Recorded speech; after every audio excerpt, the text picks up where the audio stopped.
not in Texas anymore. No, we are about 1,000 miles from home, almost exactly. We're maybe 60 miles east of Atlanta, Georgia, in beautiful forest here, I got to admit. And we are en route to a historical piece of art, I guess you could say, that sounds really, really interesting. It's a historical, prehistoric piece of art.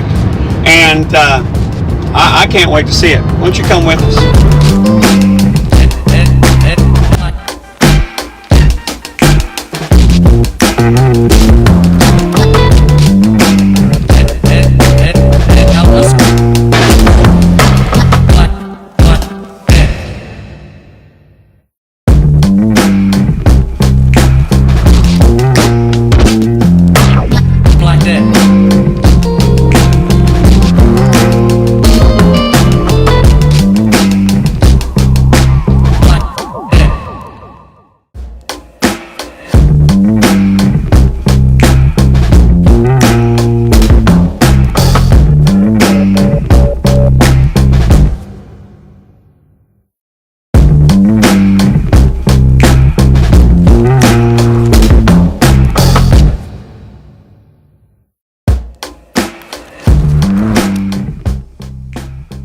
Okay, as you might be able to tell, we are not in Texas right now.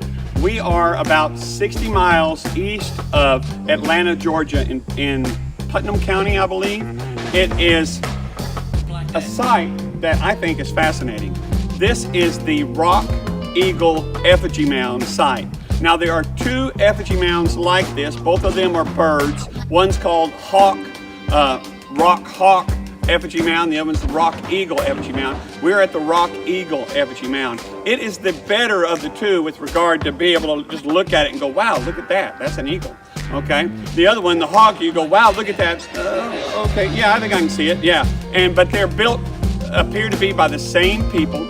This is on an ancient prehistoric trail that went, I think, east and west.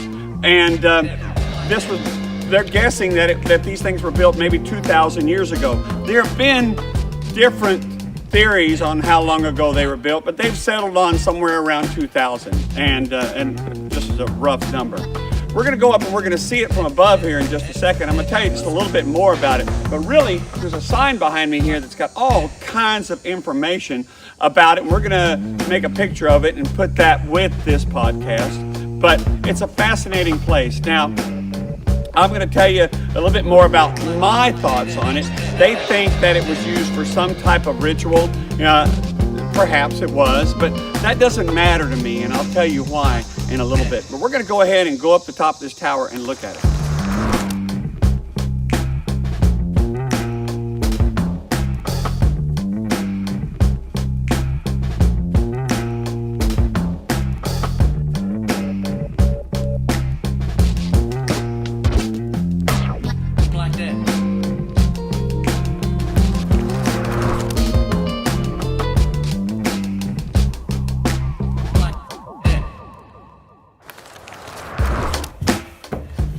Pretty much have to go all the way up the stairs to the very top level to get the full effect, just to let you know.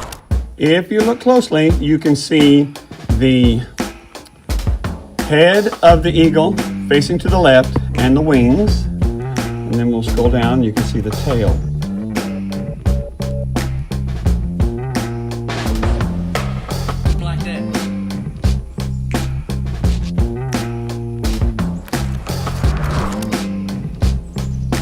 Okay, here we are on the top floor of the tower for the Eagle Rock, or Rock Eagle Effigy, okay?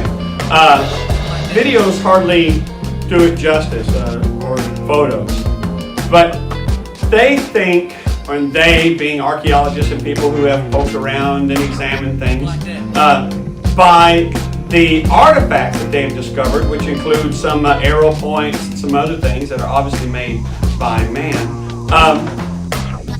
that this thing is at least 2,000 years old. We know there were people in this area 2,000 years ago. That's not a problem, knowing that. And there are only two of these type effigy mound sites east of the Mississippi.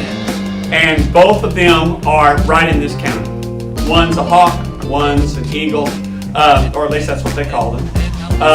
We're familiar with effigy mounds and other type structures all over the Southwest. The mound builders. There's of course the famous Serpent Mound in Ohio, and there are lots of burial mounds even in Georgia from the prehistoric people.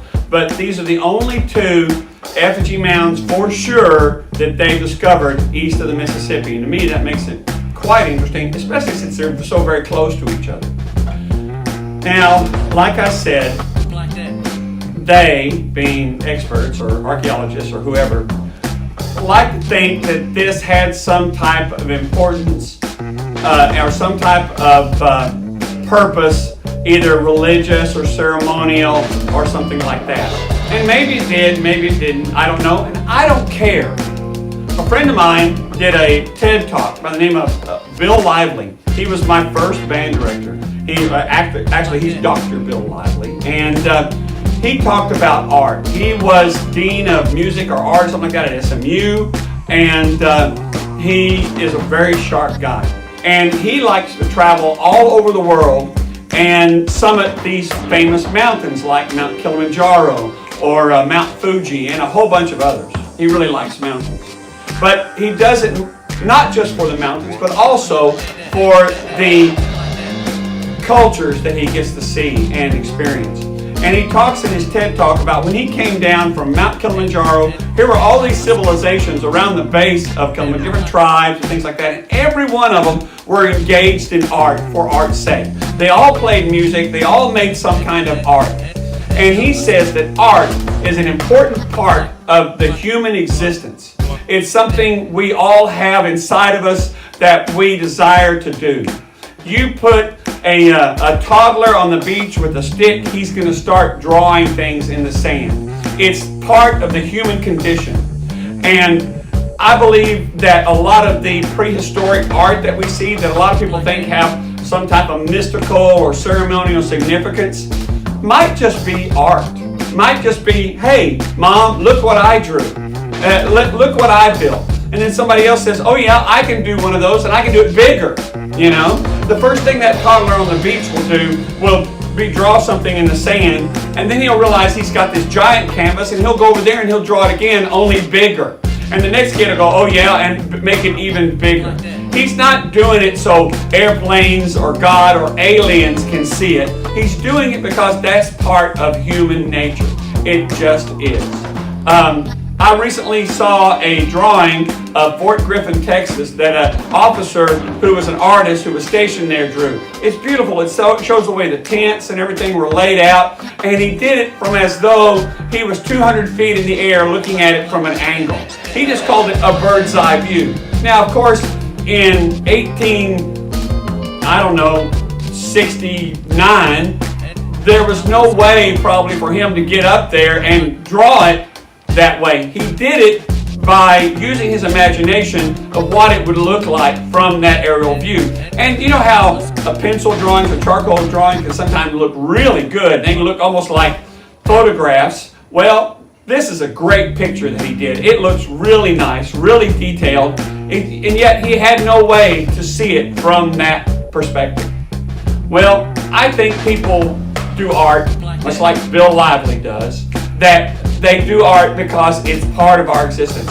And the fact that this thing might not have had any type of religious or mystical or ceremonial significance is okay with me. It's okay that somebody did something so that others could see it 2,000 years later. To me, that's the magical part. Here is some art that somebody did 2,000 years ago that is just beautiful in my mind, and special because of that. Not special because, it was magical or anything like that.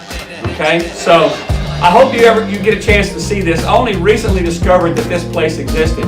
And here it is, one of the only two like this, and the other one's just a few miles away in this side of the Mississippi. And I think that's fascinating. And yeah, it's not in Texas, but it's still pretty cool.